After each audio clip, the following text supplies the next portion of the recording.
Hi, everybody, and welcome to TNMCoaching Unplugged podcast. I'm your host, Zoran Todorovic. I'm so happy and joyful to be with you once again. And thank you so much for coming to this podcast week after week, listening to the brightest mind in personal development industry, including coaching, leadership development, personal development. I'm so grateful to have this wonderful guest today. And before I introduce you, I'm going to tell you the topic is super interesting because it's all about the AI and leadership.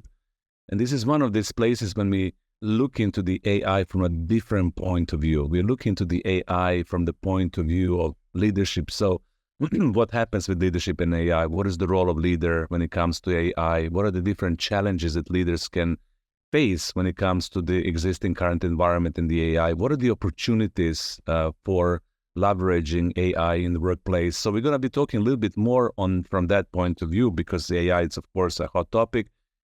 And Judith Eberl, she is a senior coach and trainer, over 2 decades of experience in leadership development, coaching, and training. She's based in Switzerland with her wonderful family. She also is making significant impact in the coaching, leadership development industry by her passion for the AI and leadership. She was one of the first people that put this into my attention, into my consciousness. And I remember years back, Judith began talking about that connection. What is the importance of AI and leadership? How can we work with this? How can we educate leaders? How can we train leaders? How can we bring the awareness? And, she was true pioneer in my point of view when it comes to this topic. And I'm so grateful and happy to have her today on this podcast because we're going to just unfold and talk and learn and grow together in our understanding in that relationship. So Judith, welcome. Thank you so much. Yeah. And look, I've decided today to be outdoors because it's summer and we're recording in summer and it's lovely. And I was thinking I'm in the office every day, all day. So when I am right now, so it's nice and naturey with the organic intelligence around me.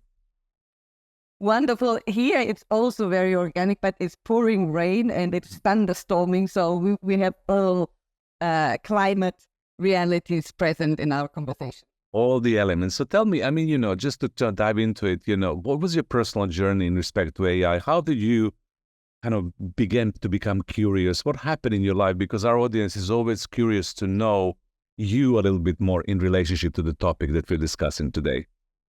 Sure. As you mentioned, my passion started quite a while ago. It was actually 2018 when I was involved in a big organizational project. It was a big insurance company that at that time had identified AI as the biggest strategic risk.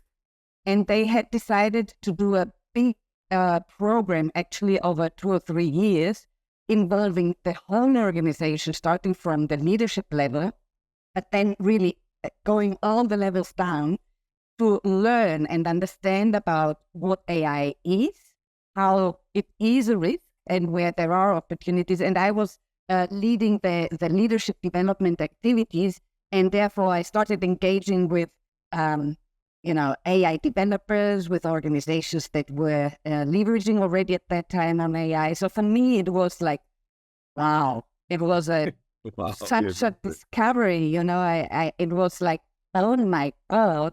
And starting from then, I have never given up diving into it, continue learning, working with leaders in various organizations. So this is, I think, where my interest started.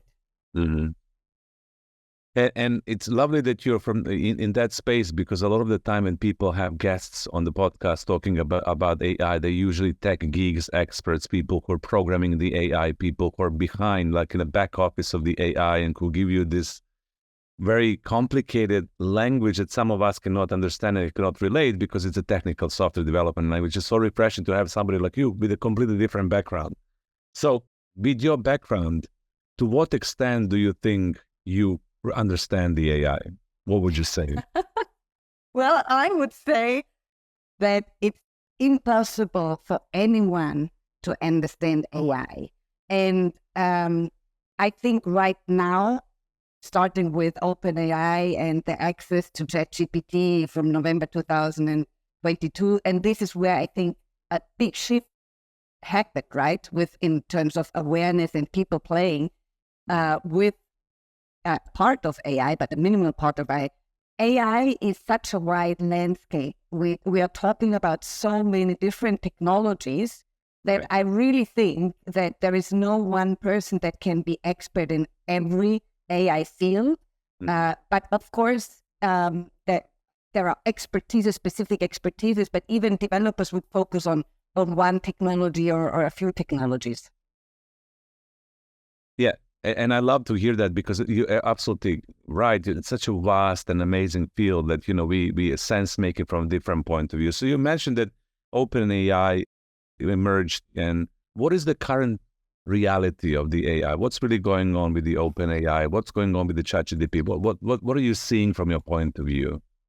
I have really experienced that shift in perception and awareness, because when I started, and the years I would say between 2008 and 2022, people were still, relating to it like, okay, this is so far away, and should we even dedicate time and invest time on thinking about implications, application?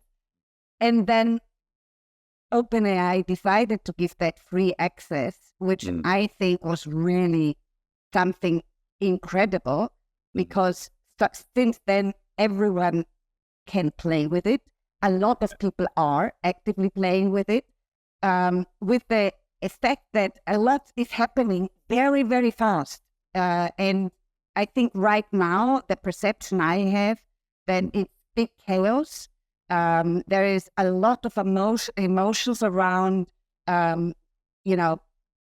AI, or what people think AI is and can do. So there are people that started totally loving it and saying, oh my God, this can, do so many things for me and can make my life better. And other people that would really hate it and say, I even don't want to access, and I don't want to understand. This is creating fear for me. So from my point of view, I think right now it's a very, very chaotic field, driven by a lot of emotions. Yeah. And I wanted to ask you this towards the end of the podcast, but now we can dive into it. So we have this division, as you said. Some people are very passionate about AI. I also have clients and friends and family members who are actually worshiping AI. I would be in a conversation, they will come and they would say, oh my God, you cannot believe what I've managed to do with the AI today. And I've done this and I've done that. In few minutes, I have produced this. In 10 minutes, I made that. It really helped me out. So there is this fascination of the capabilities, but also we're seeing the other side of this when people, as you said, are quite close to it and people are fearful of it. So when you look into that fear, what do you think people are afraid of from your perspective? I still think that the fear of losing jobs, of having to go out of the comfort zone of how we have always done things, how we have always interpreted certain organizational roles. I think this is what people are fearing, because they don't understand, right? So there is this lack of understanding of knowledge, which drives that fear, and therefore people start blocking. And I have to say, I have been delivering various workshops over the last, I would say, particularly over the last couple of years. In the workshops, the first thing is to really face the fear and the emotion that are in the room before even having an opportunity to tap into the learning mode. So it is driving a lot of our behavior right now, and it's making this chaotic. People are all over the place, and I personally think that it goes to the extremes. People are loving it too much or hating it too much. To a certain extent, I think right now we should put ourselves in a space of openness, of curiosity. We should dedicate time to it. We should learn without necessarily jumping into doing all kind of things without understanding why, how, and the implications of certain implementations of AI. Yeah. And I know this is the big question for you right now. So, and we're focusing on the context of leadership in AI, and we really want to zoom into that space, the leaders within the organizations, leaders of the team, leaders of the projects, leaders for the cross functions, people who are working for the big organization, and the application of AI in their everyday work life, which is something that we would really love to inspire. So when the leaders come into the workshops with you, and you said that you trained quite few people in the last few years when it comes to the AI. So first thing you mentioned, it's like really balancing that emotion, whatever the emotion is, like resistance to the change, which is very human, isn't it? You want things to be the same. Fear of losing jobs, as you said, because I've been traveling in Asia right now for a few weeks, and the topic there for me with the Asian leaders was that exactly, what are we going to do? The AI is going to take everything from us, because that's also an assumption that people make. And you said that all of these strong emotions are there because we don't know enough. We're assuming certain things. We don't understand it. So because we don't have this clarity in our mind, then we are driven with the emotions of excitement or we're completely fearful around this. So in a nutshell, I know this is the big question for you. So what are the few things that people do need to understand about the AI and leadership and application of the AI in their work life in order for them to rebalance their emotions and to begin engaging with it in the most creative and constructive way? I think that leaders have to acknowledge and understand that AI is a reality. Mm-hmm. And it's not an IT topic. And this is the first shift. In the past, introduction of a technology in organizations would have been naturally, driven by the IT department, and then they would take it and then people would adapt to it. But this is not what is happening right now, because there are organizations that have not decided to implement or introduce any AI technology, but people are utilizing ChatGPT to produce text, to produce emails, and that is not driven by the internal IT or an organizational decision. Right. So I think there is right now this management of understanding what is happening and how that is influencing what is being done in their own team. So I think there is a necessity to realize and to look into what is happening. And then there is obviously a responsibility to drive organizations to understand how to structurally embed AI and where to embed it. And on the other hand, obviously there needs to be also the attention to support people in the teams, right, to go through this understanding in this process. So I think the leader, well, this has been true always, has a central role, but in these times, even more so. I think it is really a pivotal moment where the leaders need to dedicate time to really understand what is happening. Yeah. And I love that distinction, Judy, that you're drawing for us, which is this is not an AI, this is not an IT tool. And I remember with different technology and softwares, when I worked in big organization, when the rollout happens, we're using this tool and we're using that tool to be able to be more organized. And you're using the term, the AI is reality. And this is exactly how I see it, because when you are beginning to build collaborative relationship with the AI and you begin developing your own relationship, this is also something very specific, isn't it, as a leader? Then the game changes, because it's not only a software, it's something else then. It's something else that really helps you, supports you to do your job well. So it's really good that this is the first element of mind shift. So people really have to shift how they perceive it, right? And then when people begin shifting and being a little bit more open, what is the next step? What then do we need to do to develop that relationship, or to start using it, or to start implementing from your perspective, especially in leadership? Yeah, go ahead. Yes, I think what comes natural as next step is to reflect. Let's take an example of certain organizational roles. Mm. Let's take human resources, for example. Right. Okay, so a reflection could go around, okay, how could AI support what we have to do in our field of human resources? We have to attract people, we have to train people. There are different activities that we have to deliver as human resources. And I think what is needed there is to understand which parts of the process could be potentially supported by AI, optimized. Mm-hmm. And what does this mean in terms of how we interact with that support, how far we want to get with that support. And this is all, there needs to be a reflection around it. So there needs to be a diving into understanding what we can and what we want, delegate, because ultimately it's a delegation. Delegation. Yeah. And how much we want to give away. That's also something. And how do we then connect in the collaboration and the partnership with the technology, and where can we then, as human beings, make a difference? And I think if I project myself into 10 years, for example, where we have more and more AI as part of our processes, what I'm envisaging is really that as humans, we are going to do things in a different way. We'll have to develop different new competencies. So there is a lot that will have to change also in the whole education system. Yeah. The whole term of upskilling and reskilling and upskilling, and this is something very popular for everybody nowadays. And I agree with you that, we will become different as a result of this, and the new things will come as far as competencies, how we do the work. What do we do with our time, actually?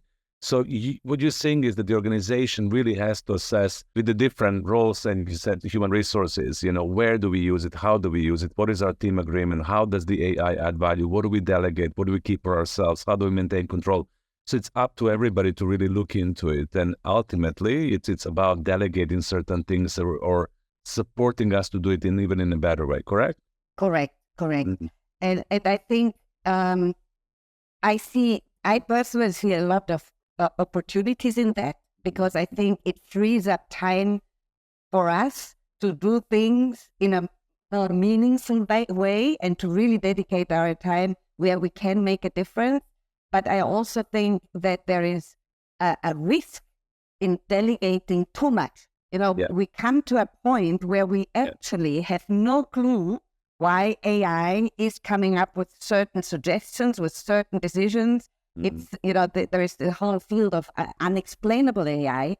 And I think that's something that intrigues me, where I see a limit of the humans that might decide not to go in a certain direction because they don't understand, and maybe the opportunity from the technology to actually take us where it would be a better direction. So there is a lot that we need to understand and learn, and I think that is also true for leaders. Leaders need to really develop new competencies. When we talk about leadership development, I think also leaders really need to be better equipped to face what needs to be addressed right now. So you talked to us about the organizational perspective, and I love that, what you highlighted at the end, which is this balance, how much do we delegate, how much do we keep? And I think it's really important for us to walk that line of balancing consciously and mindfully, instead of just dumping everything, because there's a tendency of that, I'm tired, I'm stressed out, I have too much to do, it's too complicated, it takes too much time, let me just give it away, and something happens and it gives back to me. And so we need to be consciously mindful of that. So that's our kind of discretion to be really careful. But then the other one, it's the leaders. So you mentioned the leaders, number one, they will need to have new skills. So let's think about that. For the leaders who are listening to this podcast, where do we need to be as leaders? Where do leaders need to be exactly in relationship to the AI right now? And so what is the role of the leader? Well, I think, as we said, the leader needs to drive what is happening right now. So understand, drive certain decisions in organizations in terms of what to implement, how to implement, why to implement, and involving the people and supporting the people to understand what is happening. One thing comes to my mind.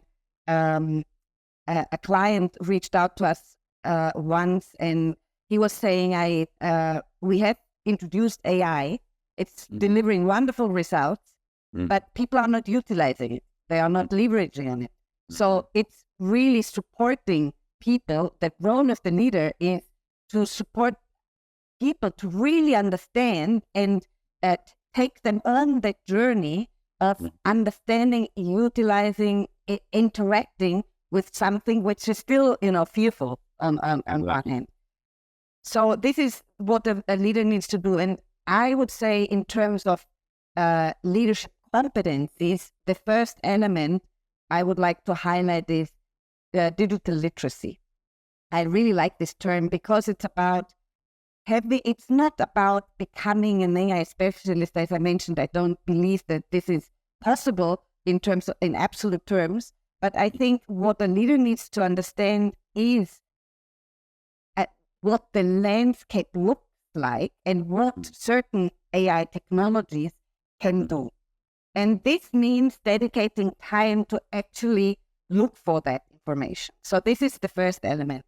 And then it's about making sense out of all the information. One thing that AI really does well is to analyze data and give a lot of information.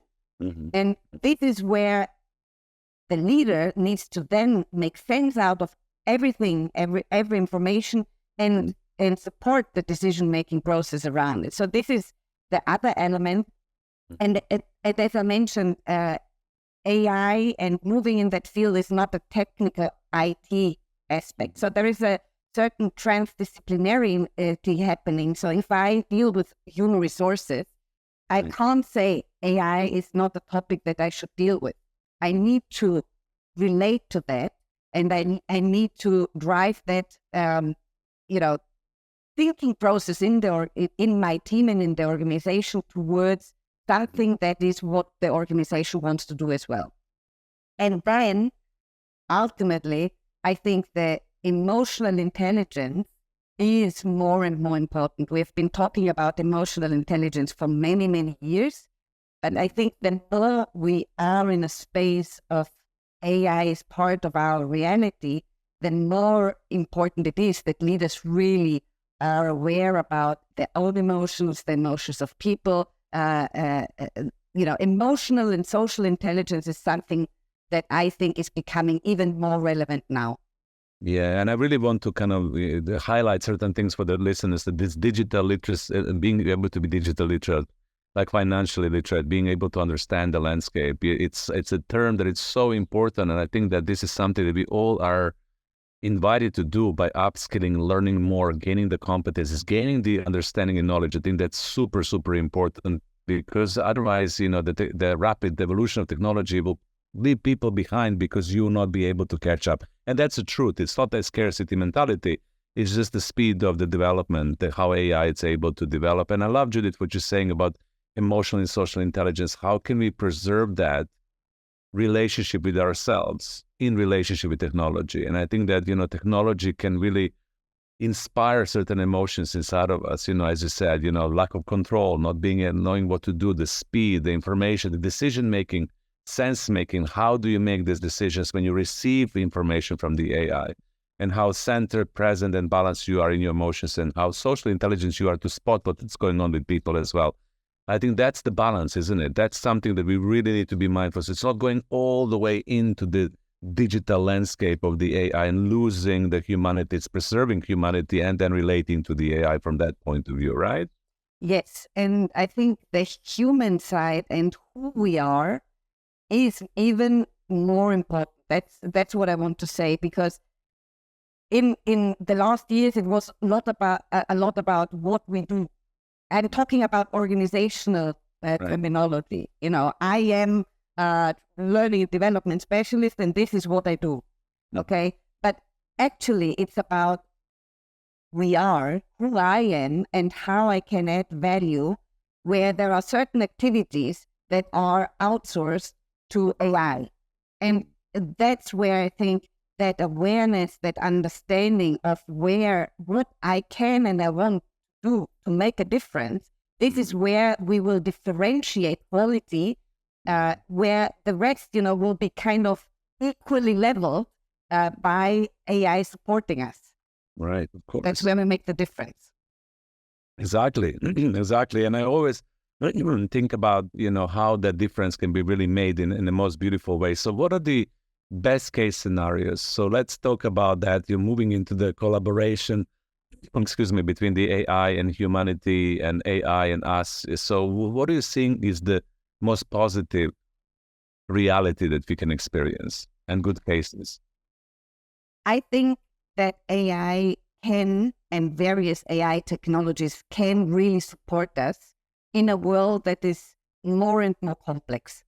So what we are all living is a world of constant changes, the speed of things happening, since 2022 with OpenAI, what has happened until now. It's incredible. The impact of things is incredible. And this is something that we and leaders have to deal with. So I do honestly think that AI can be a real partner in terms of supporting us to understand, read data, drive decision-making in organizations. So for me, that's where AI can and should support us. Right now, it's about, as you said very nicely, it's a mindful choice and a mindful process. So now I think it's really, really important that we collectively drive this reflection and decision of how far to go, because ultimately AI is not something that is happening to us. It's a technology that is present, but it's us deciding how to utilize it. So I think there is a collective responsibility there in a field where there is very little regulation so far because things are happening too fast. So I think I do really believe in a human and AI collaboration, being mindful that this is a very important period for us to really, stop, reflect, and act. Yeah, stop, reflect, and act. And I love that. One of the funny quotes that I always remember about the AI is a professor that I'm, following. He's a professor of philosophy, and he's talking about the AI, and he says that the washing machine and dishwasher or machine that washes clothes, it's a primitive AI. I didn't even know about it. He says, yeah, that's a primitive AI. He says, when we used to wash our clothes in the rivers, in the bathtubs, really, really heavy labor work, and then somebody came, programmed something from us, created a very primitive version of AI, and here it is. We can wash our clothes using the washing machine very quickly, very efficiently. But even at that time, people were resisting. He says, my grandmother, it took us a very long time to buy her the equipment. She really wanted to continuously wash the clothes in the bathtub. That was her habit. That was her behavior. That was something that she was used to and in control. And it took her long time to adapt. I think that how things are growing right now, we don't have this long time to adapt because we are seeing exponential growth, right? It's something that is, would you agree? Yeah. Totally. And just to add some figures there, as we all know, November 2022, OpenAI created the access to ChatGPT. And I think in January, it was already a few million people utilizing, right? So I think the speed of people really jumping very fast into the experimenting is something that I think is part of our reality, which is great on one hand. On the other hand, it is bringing certain risks because things are happening and we don't even think about the impact. Yeah. So that's a dilemma, right? So we need to be mindful of the dilemma of that we're not aware of the impact. We're doing something with lack of awareness and we just, And again, and this is where the leader can do a lot when it comes to organizational reality, to really, have also a conversation with the team to what are you doing, what are you experimenting, learning from each other. I think experimenting is really, really important when it comes to moving into a different zone. And then collectively have a conversation and collectively make a choice on what we want to do right now and what we don't want to do right now, knowing that there is an evolution anyways, because technologies are evolving constantly and we have a lot that is already present and a lot that will be coming, is already around the corner.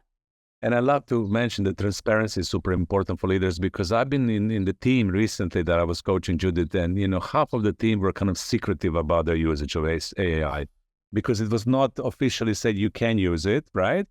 So people are struggling with certain tasks, with reports, with the balancing of the balance sheet, and they were using it, but nobody knew how everybody else was using it until I came in the room. I said, okay, let's talk about the AI. How are you using it? And people are like, oh, I'm doing this. And then the whole team lit up because they had this clear information sharing when they literally come out of the woods, come out of the shadows. So being afraid or ashamed or little bit secretive about, I'm doing something which is not really defined. So I think for the leaders, it's super important to put it in the light, to have conversations with people, to understand their use, their relationship, what are they doing, their fascination or resistance, whatever is going on, just to make sure that now we know what's going on and the team that can be in a coherent space of us all aligning in our unit, right? Yes, and what you're mentioning again takes us back to emotional intelligence, because it's managing and bringing those emotions, together and move on with those. Yeah. So, yes. Yeah. So to highlight, we can talk about this topic forever. I mean, this is such a beautiful topic. What I would love to do, just to highlight a few things when it comes to leaders and people who are listening for that lens, make sure that you have this growth mindset, that you're curious, that you're open, that you're willing to have a beginner's mind. We always teach Judith, right, in our courses, how important it is to open up, to learn, to explore, challenge yourself to develop new competencies like digital literacy, that you understand more, challenge yourself to begin using the AI to help you sense make, right? To make sense about the data, the information that you receive. Open up to this new adaptive thinking. We talk about this all the time, agility, adaptability, our ability to process complex systematic information. Open up your brain to be trained to do that as well. And then what Judith is highlighting also, make sure that your social and emotional intelligence is intact, that you are connected to yourself, that you're not just within the context of the software of the machine, but you're also managing your emotions and emotions of other people, right? Yeah. So, and of course, Judith and her team and TNMCoaching, we're really passionate about this topic. As you can see, you can learn a lot from us, from our UNAI programs and different programs that we're introducing around the AI topics. So when leaders come to your training, Judith, so we get at the beginning, I ask you these questions, you work with this resistance, you understand their relationship, you get them through the whole process. So what happens at the end, so what are you seeing leaders are saying to you after the training and the workshop as a feedback? Well, generally, we already in class, we interact with AI technology. So there is a first practical application. And I would say oftentimes people that were resistant at the beginning have okay, the spark of curiosity is present at the end of the workshop. But I think even more interesting is actually to work with entire teams and entire units to help them explore where to introduce AI and how to deal, how to do that. So there is various activities that I think is really, it needs to, you have to come from the knowledge and digital literacy, the knowledge landscape, but also in terms of reflecting about processes and possible introduction opportunities. So these are, I would say, the two main areas. And do they get passionate for it at the end? Do they get, oh, wow, do they share the passion? They're still walking with the caution? I would say who was really resistant at the beginning. Yeah. Very difficult that they will become totally passionate. But for sure, they understand the implications and the responsibility they have in dealing with it. So I think they are more active in seeking for and leveraging that in the teams. And in the team, there is always someone who's really passionate about it. So, it's a combination. Sometimes the leader is not particularly passionate, but, there are certain people in the team that are really totally there and even beyond. And this is, again, something that needs to be balanced. Yeah. So your role as a leader, what Judith and I are saying to you, is to support collaborators in transforming their journey, towards the AI. And it's also important as a leader to open up to learn new leadership competencies, but also to help team members reflect, gain new skills, explore, to hold that space of possibility, and to not to be afraid to lead the organization towards the new ways of working, the new ways of being, because we are, we creatures of habits. We know this about ourselves. We talked about this on our podcast so much. Just the other week, we related or we recorded the podcast around how to overcome the habits and how to create new habits, how to rewire our brain neurologically. What do we do with that? So we do know that we are creatures of habits. We want things to be same old on a certain level. So working through that resistance, then as a leader, we're inviting you to drive this conversation of reflection to where, as Judith beautifully pointed, where to introduce the AI, what kind of the technology and what kind of the AI it's needed for that specific job role or the topic or something that we would love to delegate. And then also open up to use the AI and inspire team members to help them with the decision making. As Judith said, this is a complex world right now.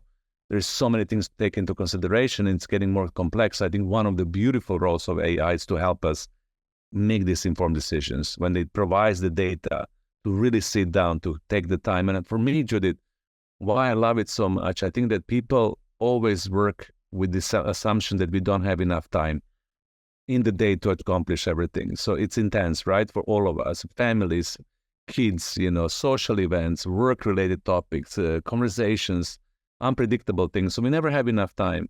And I think that the beautiful thing about the AI and how I would love to leave audience from my point of view is that in the future, there will be a moment when we will have enough time, when AI might take certain things away from us and we can delegate, but then we can think, we can create, we can stay present, we can really have that precious time that is necessary for us to make choices and decisions instead of being rushed all the time to make certain choices and decisions without the enough air or space to really tune, to really sense, right, and make choices. So I would love to see that reality. Judith, for you, how would you like to leave the audience with? What is something that you would love to share as a call for action, your reflection, anything that you feel it's important for the people who are listening to this podcast to take along with them?